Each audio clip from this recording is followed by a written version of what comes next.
MR10 पे बाबा महाकाल का एक मंदिर है, जहाँ पे आज ऐसा लगा देखने पे कि स्वयं उज्जैन के महाकाल यहाँ पधार गए हैं। इस प्रकार भव्य आरती यहाँ देखने को मिली। क्या है महत्व है यहाँ का और क्या है गुरु जी? ऐसा है, मेरा नाम श्री योगी बाबा बमनाथ अघोरी है। मैं चक्रतीर्थ शमशान उज्जैन में रहता हूँ, ठीक है। और भगवान महाकाल की दया से मैं बजरंग सेना का राष्ट्रीय सलाहकार भी हूँ। रह गई बात भगवान महाकाल का ये भस्म आरती का,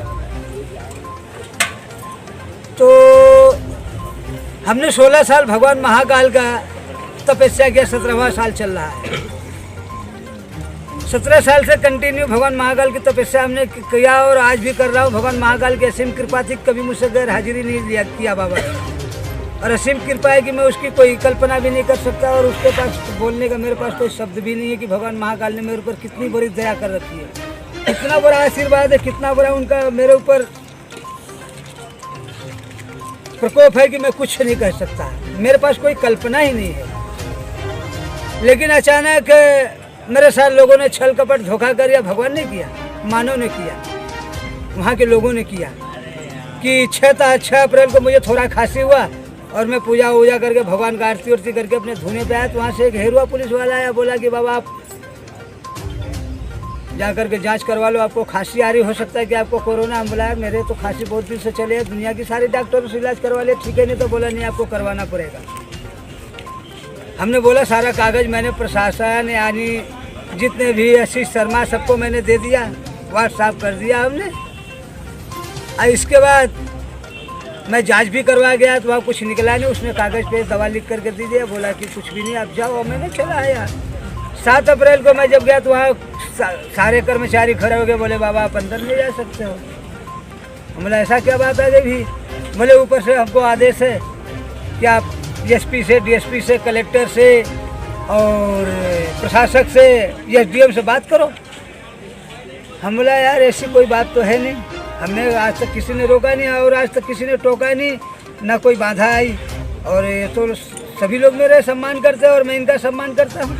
रह गई बात एसडीएम, कलेक्टर, एसपी और प्रधानमंत्री, दुनिया तो मेरा महाकाल है। मैं महाकाल के सिवा किसी को एसपी, डीएसपी, कलेक्टर, मेरा सब कुछ महाकाल है। तो बोले नहीं आप जा नहीं सकते। बोला सोच लो, मेरा नागा हो जाएगा, सब खेल खराब हो जाएगा। लेकिन उन्होंने लोग माने नहीं और ना मुझे अंदर जाने दिया। तो हम भी उसी दिन संकल्प कर लिया कि जाओ, आज मैं वापस जा रहा हूँ, लेकिन जब तक ये भूमंडल पे मैं जिंदा रहूँगा, मृत्यु तो कभी महाकाल भगवान मंदिर में पैर नहीं रखूँगा। भगवान महाकाल मेरे साथ है, मंदिर के अंदर मैं कदम नहीं रखूँगा, ये मेरा फैसला है। इसके बाद मैं फिर भी कागज़ लिख करके अधिकारियों को भेजा। तो कोई कहता वहाँ जाओ, कोई कहता वहाँ जाओ, कोई कहता वहाँ जाओ, कोई कहता, किसी ने कागज़ मेरा लिया नहीं। अगर मुझे साइन नहीं करवा करके मंदिर के अंदर मुझे लोभ और लालच होता तो मैं प्रधानमंत्री से करवा लेता, राज्यपाल से करवा के साइन ला के इनके सामने खड़ा कर देता कि लो, तब तो मुझे जाने देते।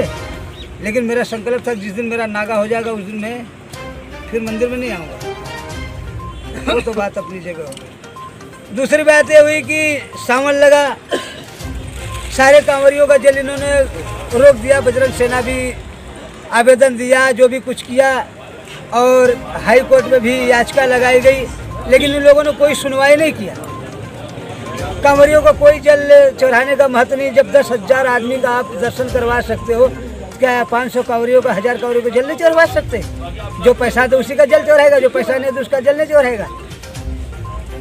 दूसरी बात, तो ये जो कांवरिया थे जो फर्स्ट जल ले करके अपने स्वार्थ में या जो भी कुछ ओमकारेश्वर से उज्जैन आए थे। ये बहुत कोशिश किए, प्रयास किए, लेकिन विफल रहे। इनका जन नहीं चलने दिया प्रशासन ने, कलेक्टर ने।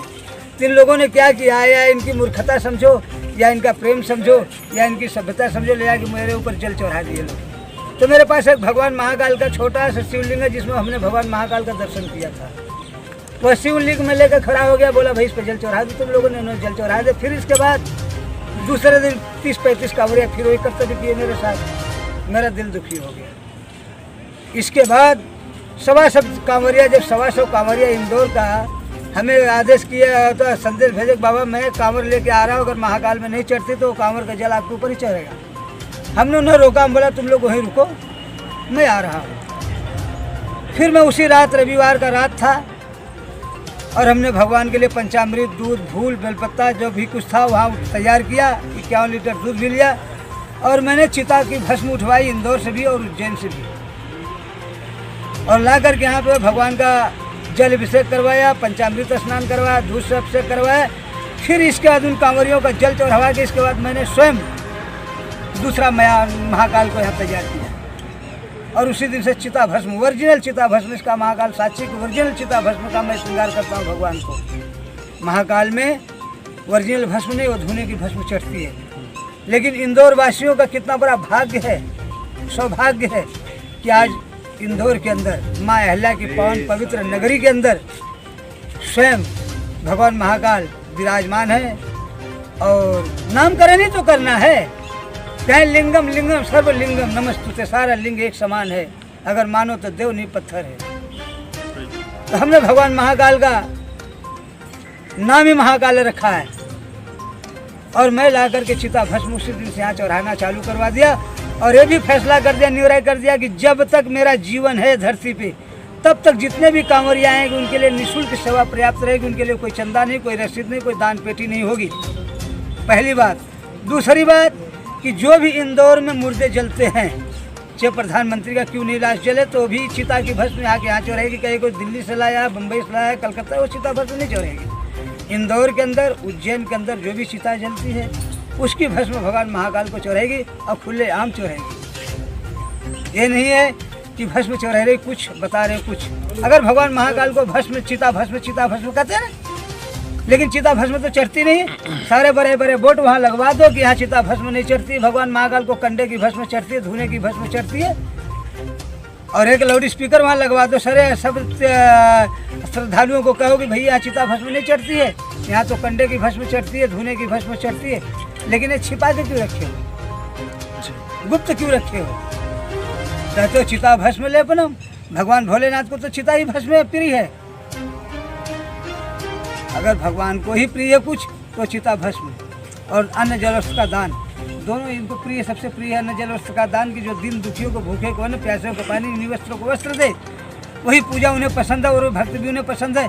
इसके बाद भगवान भोलेनाथ तो आदि अनंत से भस्म धारी है, कपाली हैं, अघोरी हैं, मृगछाला पहनते हैं, चर्मछाला पहनते हैं, कुछ भी हो तो त्रिशूलधारी है, जटाधारी है, भस्मधारी है। उनके पूजा को कोई नियम नहीं है, कोई विधि नहीं है, कोई विधान नहीं है। जब चाहे, जहाँ चाहे, जैसे चाहे वैसे पूजा करो, भगवान सदा खुश है, सदा आपके साथ है। इसलिए यह एक दुर्लभ है, मूर्ति है, एक दुर्लभ शिवलिंग है। आप रिसर्च करिएगा तो ऐसा शिवलिंग बहुत मिलेगा, मगर ये चीज़ नहीं मिलेगा आपको। तो इंदौर वासियों का कितना बड़ा भाग्य है और कितना बड़ा सौभाग्य है कि जो भगवान महाकाल यहाँ विराजमान हुए और चिता भस्म का श्रृंगार चालू हुआ। गुरुजी, अभी जैसे कोरोना चल रहा है, आपके द्वारा हर साल जो है शुद्ध घी का भंडारा किया जाता है, तो इस प्रकार अभी कुछ यात्री लोग आ रहे हैं, तो अभी कांवरिया आते हैं जी। खैर आज सरकार ने क्या किया, जिस परंपरा से सवारी जाती थी उस परंपरा को उन्होंने खत्म कर दिया, वह मान मर्यादा खत्म कर दिया और संस्कृत को खत्म कर दिया। अगर वहाँ के पंडे पुजारी चाहते तो परंपरा कभी खत्म नहीं होती, लेकिन ये पंडे पुजारियों ने मिलकर के परंपरा को खत्म कर दिए, क्योंकि उनको मालूम था कि अगर परंपरा इधर से सवारी जाएगी तो बाबा का कैंप नहीं लगेगा। लेकिन मेरा कैंप चल रहा है, जितने भी कांवरिया आ रहे हैं, जल चढ़ा रहे हैं, उनको भोजन प्रसाद यहाँ मिल रहा है। जितने भी कांवरिया अगर भूले भटके शमशान में आ रहे हैं, उनको जिसको जानकारी है, वहाँ उनको भोजन प्रसादी उपलब्ध है 24 घंटा।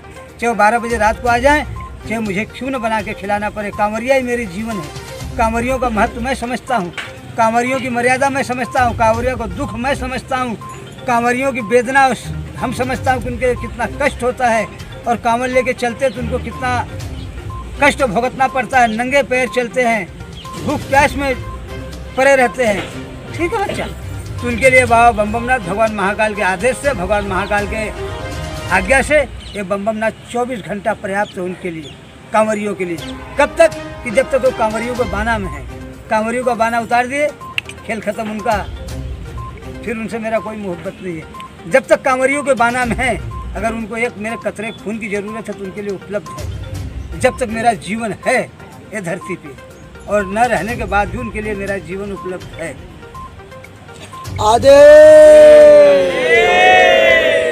बोल जबरदस्त महाराज की जय।